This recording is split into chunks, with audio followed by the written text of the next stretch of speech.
tous, bienvenue sur Touchdown Actu pour ce tableau noir d'un match de la semaine 16 qui opposait les Bills aux Patriots. Ça a été demandé par l'un d'entre vous sur Twitter qui nous a dit voilà, j'aimerais bien savoir ce qui s'est passé exactement sur l'action, le touchdown de Dawkins en toute fin de mi-temps, à quelques secondes de la fin de la première mi-temps pour les Bills et j'ai regardé un peu tout le drive et j'ai trouvé que c'était intéressant de regarder en fait les trois derniers jeux puisqu'il y a un enchaînement de choses qu'il est intéressant d'expliquer. Donc on va expliquer pas mal de trucs sur ce tableau noir, on va essayer d'être assez concis. Donc là on est en deuxième et 1.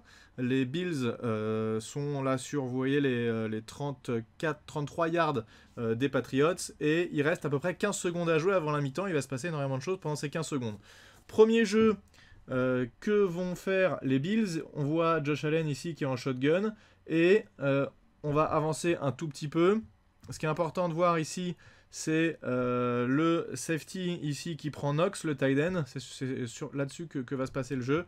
On va avancer un tout petit peu pour avoir une caméra un peu plus reculée. Et donc en fait, il y a des receveurs là-haut, mais le jeu ne va pas se situer là, même si en début de jeu, sûrement que la priorité était à droite, puisque le quarterback regarde à droite. Mais il va rapidement se tourner vers la gauche. Et on a une combinaison, donc combinaison là-haut et combinaison entre les deux joueurs du bas, avec un tracé, ce qu'on appelle corner ici de la part du tight end et un tracé carré extérieur de la part du running back. Donc le corner, c'est un tracé qui va être dans le fond du terrain et qui part en diagonale.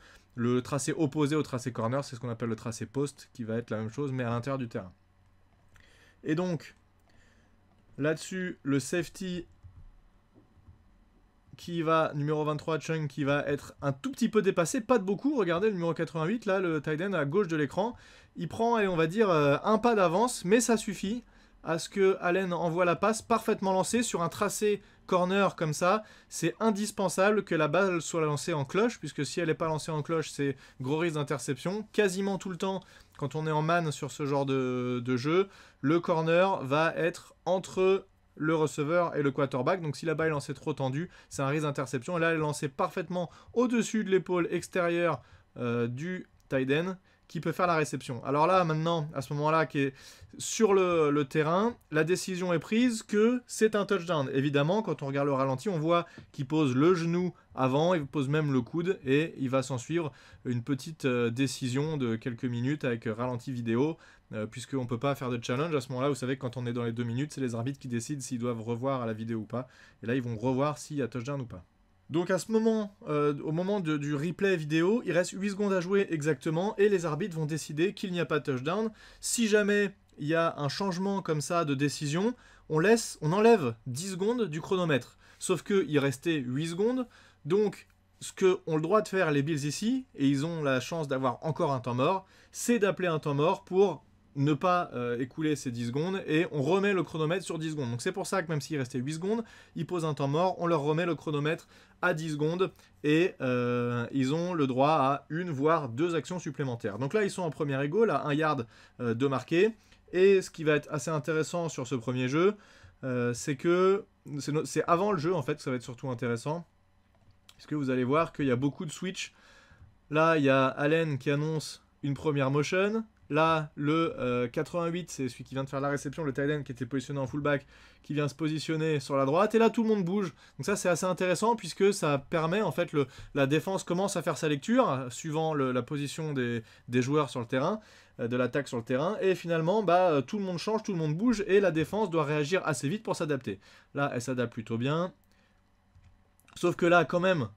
Si vous regardez ici le safety Chung qui dit à son linebacker « Viens mon vieux, parce que là on est 2 contre 1, c'est pas possible. » Donc là, ça réagit bien, un tout petit peu, ça a failli être une catastrophe, mais finalement ça réagit, il se décale un petit peu.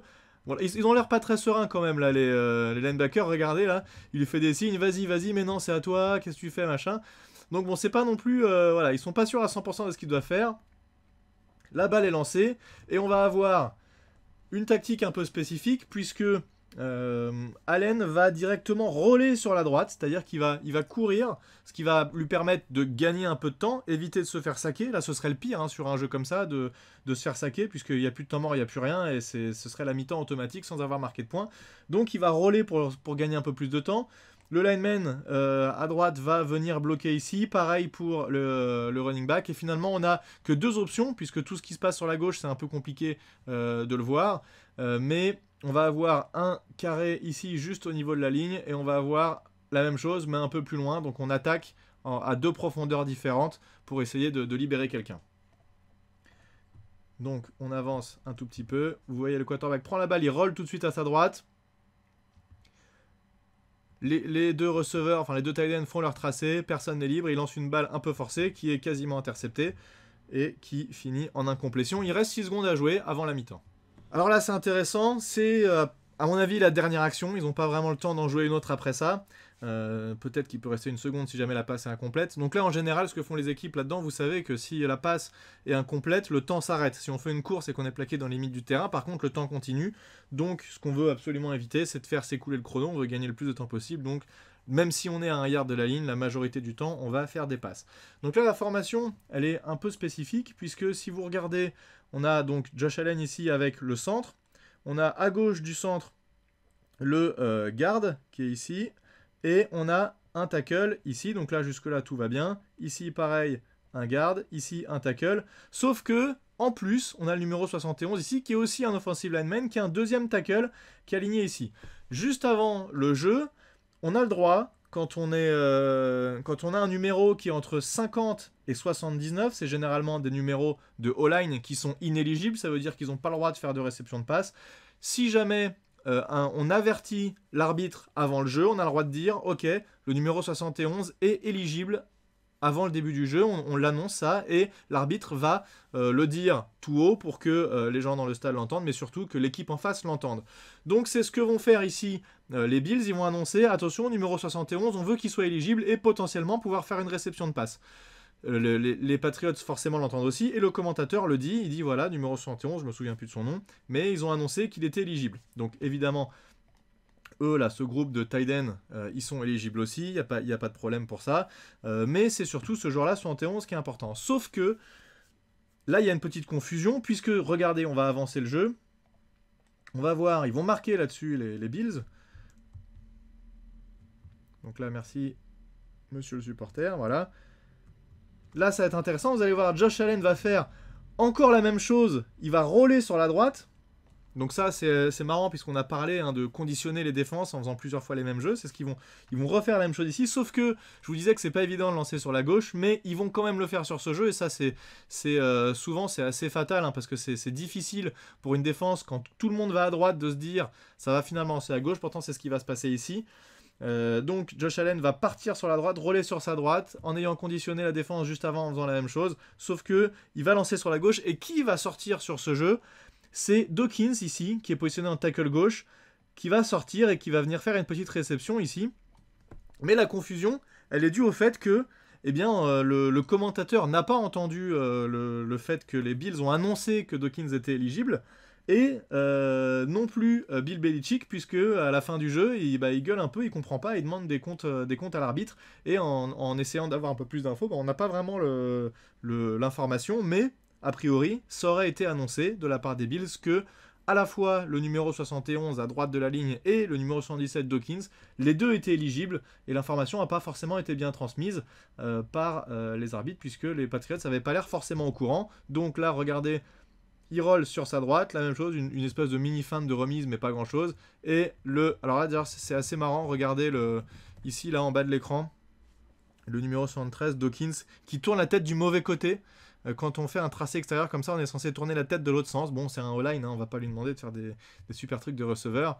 Il a le mérite au moins, donc la balle forcément est facile, il n'y a personne à côté de lui. Il a le mérite de la rattraper et de ne pas la laisser s'échapper. Donc ce qui est important de savoir, c'est que un lineman tackle qui a un numéro entre 50 et 79 a le droit d'être éligible s'il annonce avant l'arbitre, et si l'arbitre répercute l'information à tout le monde via son micro. Mais là, pour le coup, c'était un peu la confusion, puisqu'il y a un des linemen qui était annoncé comme éligible, et c'est finalement un autre lineman qui reçoit le ballon. Donc petite confusion là-dedans, on ne sait pas exactement ce qui s'est passé. En tout cas, le touchdown a été validé, et les Bills sur ce jeu qui reviennent à 10 partout juste avant la mi-temps. Voilà, je trouvais que c'était intéressant d'enchaîner tous ces jeux-là, puisqu'il y a eu pas mal de choses qui sont passées en seulement 3 jeux. Et voilà, j'espère que ça vous aura permis d'en apprendre un peu plus sur le football américain, et je vous dis à très bientôt sur Touchdown Actu. À plus tout le monde, salut! Touchdown!